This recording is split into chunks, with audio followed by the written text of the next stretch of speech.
Where to invest your money? This is a question I get asked all the time. Dan, I've got £60,000. What can you do? How can you help? My advice varies person to person, and it's so massively circumstantial.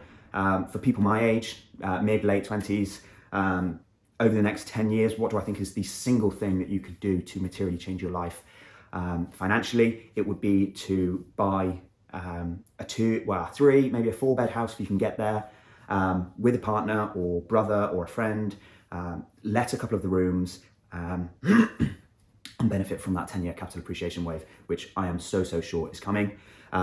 It just is. We'll see where prices are. I just bought here in Streatham, London. The houses here have certainly doubled in the last 8-9 years. From 2012, we saw houses that were bought 400,000 in 2012 on the market for 875. So yeah, significant over a 9-10 year period. Admittedly, property values in London have had a bumper time between 2012 and 16. It was silly. So where to invest my money? It really depends on the circumstance.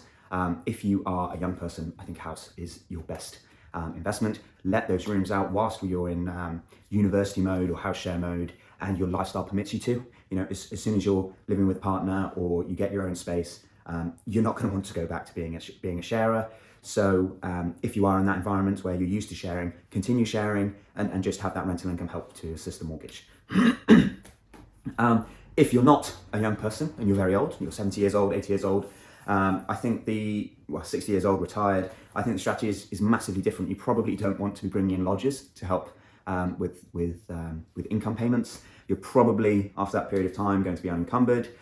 As part of a de-risk strategy over the course of a lifetime, if you're that age, you're looking for time. Time is so much more valuable than money as a 60, 70, 80-year-old individual. So you're going to want pretty hands-off returns. So yes, there's angeling, there's lending money to people, but there's still a bit of work to be done there. You know, it does take some time to get a project up and running. Of course, you can do the handshake, lend money to an individual and not look back as long as the interest payment comes in each month.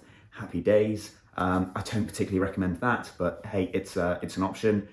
If you are doing a little bit more work with the funds, then you're able to turn them, maybe command a higher rate of return. But again, there's work to be done there, there's due diligence to be done, all that sort of thing.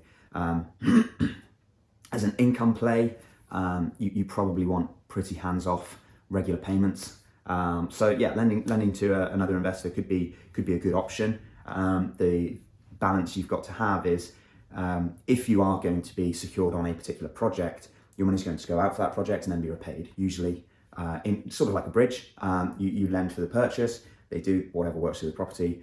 It's then mortgageable or ready for the market to be sold. Once it's sold or mortgaged, you get your money back. So there is going to be an idle period between. You're very unlikely to have money come into your account on the Thursday and go back out on the Friday.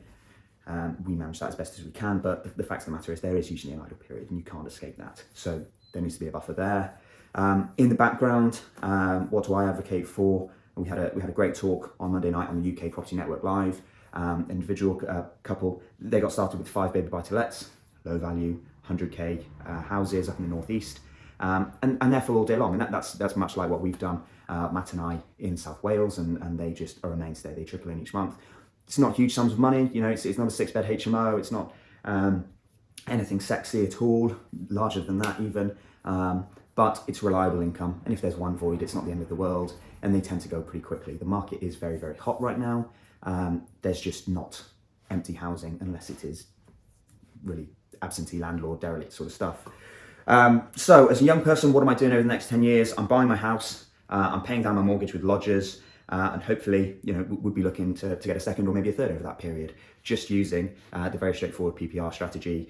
This place where we are now, we're going to be doing a minor extension and either selling or refinancing. If we refinance it, we're going to release some of our money. That's a deposit for the next. And it becomes a cookie cutter model.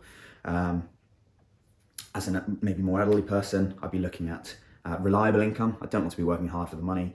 It's either from a security point of view, one-to-one lending on a specific project, which I approve, but also having those buy-to-lets in the background to help for non-idle periods of funds. Hope that's helpful. Interested to hear what your investment strategy is for the next 10 years. Comments below.